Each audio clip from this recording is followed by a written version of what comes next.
චූටි පුතේ මොකද්ද සද්දේ? මේ තාත්තා මම කවරේ වතුර ගන්නවා. පොඩ්ඩක් මෙහාට එන්නකෝ. තාත්තේ දැන් මදුරුව කීයක් විතර මැරුවද? පිරි මදුරුව දෙන්නයි ගෑනු මදුරුව 3 දෙනෙක්. ඈ? මොකක්?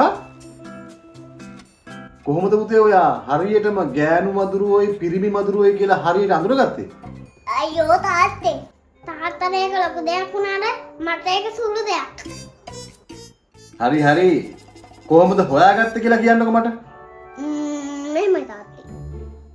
මදුරුව දෙන්නෙක් හිටියේ තාත්තගේ වියර ඕතලේ ළඟ. මදුරුව 3 දෙනෙක් හිටියේ තාත්තගේ පාසල ළඟ. කොහොමද මගේ මොලේ?